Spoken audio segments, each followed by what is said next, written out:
सोनू एक 12 साल का बहुत प्यारा बच्चा था। वो पढ़ाई और खेल दोनों में ही अच्छा था। उसके मम्मी पापा भी उससे बहुत प्यार करते थे। सोनू के पापा पोस्ट ऑफिस में काम करते थे। फिर एक दिन उसके पापा का ट्रांसफ़र दूसरे कस्बे में हो गया और वो सोनू और उसकी मम्मी के साथ नए कस्बे में आ गए। सोनू के सारे दोस्त पुराने कस्बे में ही छूट गए, इसलिए सोनू का मन नए कस्बे में नहीं लगता था। ऊपर से उसका घर कस्बे से थोड़ा दूर था। कस्बे से घर दूर होने के कारण वो कस्बे के बच्चों के साथ मैदान में खेलने नहीं जा पाता था। सोनू को बड़ा ही अकेला लगता। स्कूल में तो वो किसी तरह अपना वक्त बिता लेता, मगर घर आने के बाद उसके लिए समय काटना मुश्किल हो जाता। मम्मी उससे होमवर्क कराती और फिर उसके साथ लूडो और सांप सीढ़ी खेलती, लेकिन फिर भी सोनू को अपनी उम्र के दोस्त की कमी हमेशा महसूस होती रहती थी।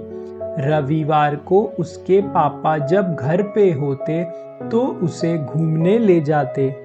बस वही एक दिन होता जब सोनू मन से खुश होता था। एक दिन सोनू अपनी मम्मी के साथ लूडो खेल रहा था। आज का दिन थोड़ा अजीब था क्योंकि हर बार उसकी मम्मी जीत रही थी और वो हार रहा था। जब सोनू लगातार 5वीं बार भी हार गया, तब उसको बहुत गुस्सा आया। उसकी मम्मी ने उसे गुस्से में देखकर बोला, सोनू, तुम गुस्सा क्यों होते हो? हार और जीत तो खेल में लगी ही रहती है। अगली बार जीत जाओगे। रुको, मैं अभी तुम्हारे लिए चॉकलेट लाती हूँ। उसे खाकर तुम्हें अच्छा लगेगा। सोनू की आंखों में आंसू थे और वो बहुत गुस्से में भी आ गया था।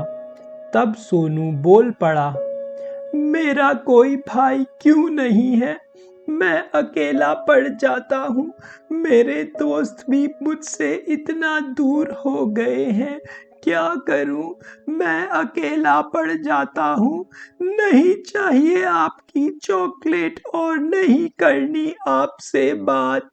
इतना कहकर सोनू घर से भाग गया। घर के पीछे घना जंगल था। सोनू ने इधर देखा ना उधर, बस जंगल की ओर भागता चला गया। भागते भागते वो थक गया और एक तालाब के किनारे आकर बैठ गया। गुस्से में सोनू पानी के अंदर जोर जोर से पत्थर मारने लगा। अगले ही पल पानी की एक बड़ी लहर सोनू के ऊपर आ गिरी और वो गीला हो गया। पानी से एक जलपरी बाहर आई। तुम्हें क्या दिक्कत है? तुम इतनी तेज तेज पानी में पत्थर क्यों फेंक रहे हो? पानी की सारी मछलियाँ डर रही हैं। ये तुम बहुत गलत कर रहे हो। सोनू ने पहले तो उस जलपरी को देखा। उसे बड़ा आश्चर्य हुआ। फिर उसने अपने गुस्से को दूर भगाकर विनम्र होकर कहा, जलपरी, मुझे माफ कर दो। मैं इतने गुस्से में था कि मेरा ध्यान इस बात पे गया ही नहीं कि पानी में मछलियाँ होंगी। मुझे पत्थर नहीं फेंकना चाहिए था। तुम्हें इतना गुस्सा किस बात का है? जरा मुझे भी तो बताओ। तब सोनू ने जलपरी के सामने अपनी सारी परेशानी रख दी। बस इतनी सी बात? अगर तुम्हें लगता है कि तुम अकेले हो, तो मैं तुम्हें एक जुड़वा भाई दे सकती हूँ। वह जुड़वा भाई सिर्फ तुम्हें ही दिखेगा, किसी और को वो नज़र नहीं आएगा। तुम उससे बात कर सकते हो और उससे दोस्ती कर सकते हो, लेकिन ध्यान रखना, अगर तुम्हें किसी ने देख लिया तो उसे लगेगा कि तुम हवा से बात कर रहे हो और वो तुम्हें पागल भी समझ सकता है। सोनू बोला, जलपरी, मैं इन बातों का ध्यान रखूंगा। आप मुझे जल्दी से एक भाई दे दो। जलपरी के हाथ से जादुई शक्तियां निकली। वो शक्ति देखते ही देखते एक बच्चे में बदल गई। सोनू ने देखा तो उसकी आंखें आश्चर्य से फट गई। वो बच्चा बिल्कुल सोनू की ही तरह था। तुम कैसे हो? मेरा नाम सोनू है। चश्मे वाले बच्चे ने भी सोनू की बात दोहराई। तुम कैसे हो? मेरा नाम सोनू है। तब जलपरी ने हंसते हुए कहा, हाँ हाँ, ये वही बोलेगा जो तुम बोलोगे।